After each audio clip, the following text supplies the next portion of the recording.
አርዕስተ ዜናው።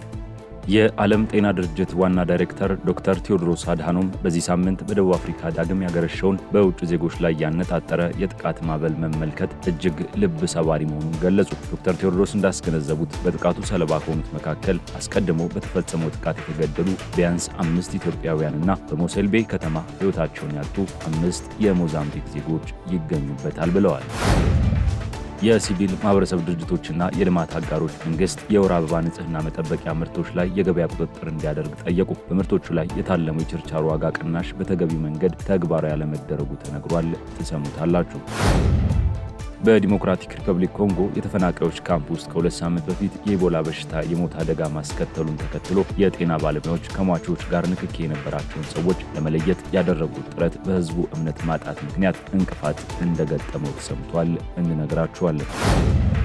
ፕሬዚዳንት ዶናልድ ትራምፕ በአሜሪካ በእስራኤልና በኢራን መካከል ያለውን ጦርነት ለማቆም የሚያስችል ስምምነት ላይ መደረሱን ማስታወቃቸው በእስራኤል በኩል ቁጣን እንደቀሰቀሰ ተገልጿል። በመጪው ዓርብ ሰኔ 12 የመግባቢያ ሰነዱም ይፈረማል ተብሎ ይጠበቃል።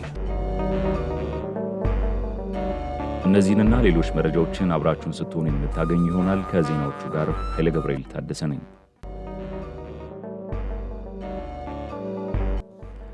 ከደሴ ወደ አዲስ አበባ ሲጓዝ በነበረ ተሽከርካሪ ላይ በደረሰ አደጋ የ28 ሰዎች ሕይወት ማለፉን ፖሊስ አስታውቋል። አደጋው የደረሰው በዛሬው ዕለት ከደሴና ኮምቦልቻ ከተሞች መካከል በሚገኘው የሐረጎ መንገድ ላይ መሆኑን የተገለጸው። በአደጋው ከሞቱት ሰዎች በተጨማሪም በርካታ ሰዎች ላይ ቀላልና ከባድ ጉዳት እንደደረሰባቸው ፖሊስ ገልጿል። የህዝብ ማመላለሻ ተሽከርካሪው በግምት 100 ሜትር ጥልቀት ወዳለው ገደል ውስጥ መግባቱንም አሚኮ ዘግቧል። በሕይወት የተረፉትን ወደ ሕክምና ቦታ ለማድረስ ርብርብ እየተደረገ ሲሆን የአደጋው ምክንያት በመጣራት ላይ ይገኛል። የዓለም ጤና ድርጅት ዋና ዳይሬክተር ዶክተር ቴዎድሮስ አድሃኖም በደቡብ አፍሪካ ዳግም ያገረሸውን በውጭ ዜጎች ላይ ያነጣጠረ የጥቃት ማዕበል መመልከት እጅግ ልብ ሰባሪ መሆኑን ገለጹ። በመቶዎች የሚቆጠሩ ሰልፈኞች ወደ ሀገሪቱ ፓርላማ ማቅናታቸውን፣ በሺዎች የሚቆጠሩ ቤተሰቦች ከመኖሪያቸው መፈናቀላቸውንና የበርካቶች ሕይወት በአሳዛኝ ሁኔታ መቀጨቱን ዋና ዳይሬክተሩ በመግለጫቸው አስታውቋል። ዶክተር ቴዎድሮስ እንዳስገነዘቡት በጥቃቱ ሰለባ ከሆኑት መካከል አስቀድሞ በተፈጸመው ጥቃት የተገደሉ ቢያንስ 5 ኢትዮጵያውያንና በሞሰልቤ ከተማ ሕይወታቸውን ያጡ 5 የሞዛምቢክ ዜጎች ይገኙበታል። በአሁኑ ወቅትም ሌሎች በሺዎች የሚቆጠሩ ዜጎች ሕይወታቸውን ለማትረፍ በመሸሽ ላይ መሆናቸውን ጠቁመዋል። ደቡብ አፍሪካ እንዲህ ወዳለ የውጭ ዜጎችን የማጥቃት ድርጊት ማምራቷ ሀገሪቱ ለነጻነት ያደረገችውን ትግል አሳልፎ የሚሰጥ አሳዛኝ ክህደት መሆኑን ዋና ዳይሬክተሩ ተናግረዋል። አያይዘውም ታሪካዊ ዳራውን በማስታወስ የአፍሪካ ሀገራት የደቡብ አፍሪካን የአፓርታይድ ስርዓት ለመናድ በአንድነት ቆመው እንደነበር አውስተዋል። በተለይም ኢትዮጵያ እንደ አውሮፓውያን አቆጣጠር በ1962 ለማዲባ ኔልሰን ማንዴላ የኢትዮጵያ ፓስፖርት መስጠት በአህጉሪቱ በነጻነት መዘዋወር እንዲችሉ በኩራት ድጋፍ ማድረጓን፣ ሌሎች ሀገራትም የፖለቲካና የፋይናንስ ድጋፍን ጨምሮ በበርካታ መንገዶች ከሀገሪቱ ጎን ቆመው እንደነበር አስታውሰዋል። ማንኛውም አይነት አለመግባባቶችና ቅሬታዎች በፍትህ ስርዓቱና በህግ የበላይነት መፈታት ሲገባቸው በህገወጥ የቡድን ጥቃትና በጅምላ ቅጣት መሆን እንደሌለበት ዶክተር ቴዎድሮስ አሳስበዋል። ደቡብ አፍሪካም ሆነች አፍሪካ ከዚህ የተሻለ ነገር ይገባቸዋል በማለትም ጥሪያቸውን አስተላልፈዋል። በሳውዲ አረቢያ በአስቸጋሪ ሁኔታ ውስጥ የነበሩ 1789 ኢትዮጵያውያን ወደ ሀገራቸው መመለሳቸውን የሴቶችና ማህበራዊ ጉዳይ ሚኒስቴር አስታወቀ። በሳምንት ውስጥ በተደረገ 9 ዙር በረራ የተመለሱት ሁሉም ወንዶች ሲሆኑ ከተመላሾች መካከል 49 ዕድሜያቸው ከ18 ዓመት በታች የሆኑ ታዳጊዎች ይገኙበታል። መስከረም 5 ቀን 2018 ዓ.ም በተጀመረው ዜጎችን ወደ ሀገር ቤት የመመለስ ስራ እስካሁን ከ79 ሺህ በላይ ኢትዮጵያውያን ወደ ሀገር መመለስ መቻሉ ተነግሯል። ሚኒስቴሩ ለተመላሽ ዜጎች በአየር ማረፊያና በማቆያ ማዕከላት ተገቢውን ድጋፍና እንክብካቤ የማድረግና ከቤተሰብ ጋር የማቀላቀል ስራ ከሚመለከታቸው ባለድርሻና አጋር አካላት ጋር በመተባበር በትኩረት እየሰራ እንደሚገኝም አስታውቋል። በህገወጥ የሰዎች ዝውውር አስከፊነት ዙሪያ ህብረተሰቡን ለማስገንዘብ መደበኛ ያልሆነ ፍልሰትን ለመከላከልና ደህንነቱ የተጠበቀ ፍልሰትን ለማበረታታት ሚኒስቴሩ የጀመራቸውን ስራዎች አጠናክሮ የሚቀጥል መሆኑም ተጠቁሟል። የሲቪል ማህበረሰብ ድርጅቶችና የልማት አጋሮች በሴቶች የወር አበባ ንጽህና መጠበቂያ ምርቶች ላይ የታለመው የችርቻሮ ዋጋ ቅናሽ ለተጠቃሚዎች በትክክል ተፈጻሚ ባለመሆኑ የኢትዮጵያ መንግስት ጥብቅ የገበያ ቁጥጥርና የተጠያቂነት አሰራር እንዲዘረጋ አሳሰቡ። በሴቶች ላይ የሚደርሰውን የኢኮኖሚ ጫና ለመቀነስ ቀደም ሲል የፊዚካል ማሻሻያ እርምጃዎች ቢወሰዱም መዋቅራዊ መሰናክሎች፣ ደካማ የአቅርቦት ሰንሰለት ቁጥጥርና ዝቅተኛ ግንዛቤ ሂደቱን በማስተጓጎላቸው በሚሊዮኖች የሚቆጠሩ ሴቶችና ልጃገረዶች አሁንም ለችግር መጋለጣቸው ተነግሯል። የኤችኤፍ ኢትዮጵያ የፕሮጀክት ስራ አስኪያጅ አቶ ቶሎሳ ኦላና ጉዳዩን በተመለከተ ለካፒታል ጋዜጣ እንደገለጹት የወር አበባ ጤና መጠበቂያ ምርቶች እጥረትና ያለመገኘት በኢትዮጵያ የጾታ እኩልነት፣ ጤና፣ ትምህርትና የኢኮኖሚ ምርታማነት ላይ ትልቅ እንቅፋት እየሆነ መጥቷል።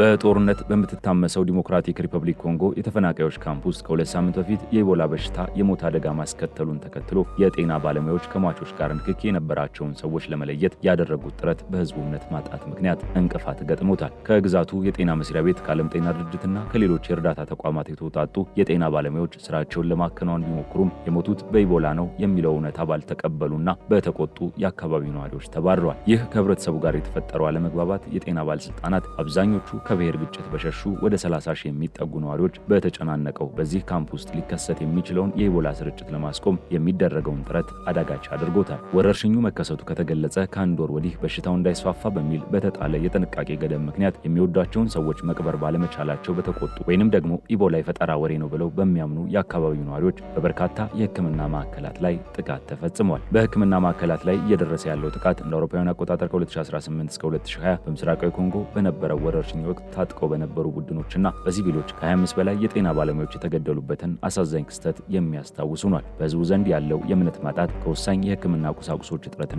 በወረርሽኙ ቀጠናዎች ካለው የትጥቅ ግጭት ጋር ተዳምሮ የጤና ባለሙያዎች ወረርሽኙን ለመቆጣጠር ያላቸውን ተስፋ እጅግ አሳሳቢ ደረጃ ላይ አድርሶታል ሲል ሮይተርስ ዘግቧል።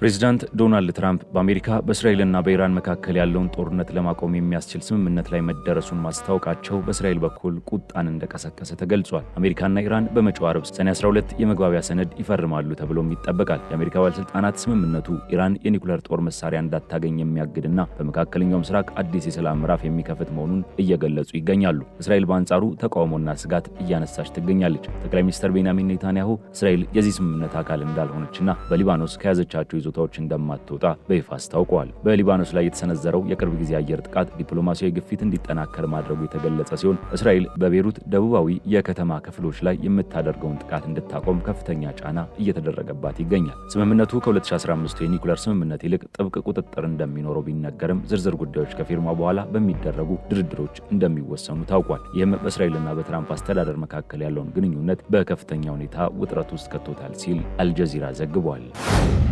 የስዊዘርላንድ መራጮች ቀኝ ዘመሙ የስዊዝ ህዝባዊ ፓርቲ የሀገሪቱን የህዝብ ቁጥር ከ10 ሚሊዮን እንዳይበልጥ ለመገደብ ያቀረበውን የህዝበ ውሳኔ ሀሳብ ውድቅ አድርገዋል። በህዝበ ውሳኔው 60 በመቶ የሚሆነው ህዝብ ተሳትፎ ያደረገ ሲሆን 55 በመቶ የሚሆኑት ሀሳቡን ሲቃወሙ፣ ቀሪዎቹ 45 በመቶዎቹ ደግፈው ድምፅ ሰጥተዋል። ፓርቲው የህዝብ ቁጥርን መገደብ በመኖሪያ ቤት በትራንስፖርትና በአካባቢ ጥበቃ ላይ ያለውን ጫና ይቀንሳል የሚል መከራከሪያን ቢያቀርብም አብዛኛውን መራጭ ማሳመን አልቻለም። ይልቁንም ይህ የህግ ረቂቅ ሀገሪቱ ከአውሮፓ ህብረት ጋር ያላትን የሰዎች ነጻ ዝውውር ስምምነት አደጋ ላይ ሊጥል ይችላል በሚል በመንግስት በንግዱ ማህበረሰብና በሌሎች ፓርቲዎች ዘንድ ጠንካራ ተቃውሞ ገጥሞት ነበር። በቱሪዝም በሆስፒታልና በእንክብካቤ መስጫ ተቋማት ውስጥ የውጭ ዜጋ ሰራተኞች እጅግ አስፈላጊ በመሆናቸው መራጮች የሰራተኞች እጥረት ሊያጋጥም ይችላል የሚል ከፍተኛ ስጋት አድሮባቸው እንደነበር ተገልጿል። በተለይም በርካታ ስደተኞች በሚኖሩባቸው ከተሞችና በቱሪዝም በሚተዳደሩ ግዛቶች ሀሳቡ በከፍተኛ ድምፅ ውድቅ ተደርጓል። የስዊዘርላንድ የህዝብ ቁጥር እንደ አውሮፓውያን አቆጣጠር በ2002 ከነበረበት 7.3 ሚሊዮን በአሁኑ ወቅት ወደ 9.1 ሚሊዮን አድጓል። ከነዚህም ውስጥ 27 በመቶዎቹ የስዊዘርላንድ ዜግነት የሌላቸው መሆናቸው ተነግሯል። የሀገሪቱ ፍትህ ሚኒስተር ቢስ ጃንስ የህዝቡን አብላጫ ድምፅ የመረጋጋት የግልጽነትና የታማኝነት ማሳያ ነው ሲሉም አወድሰውታል። ውድ የሀገሬ ቴሌቪዥን ተመልካቾቻችን የሰዓቱ መረጃዎች እነዚህን ይመስሉ ነበር። ከቀሪ የሀገሬ ቴሌቪዥን መሰናዶች ጋር መልካም ጊዜ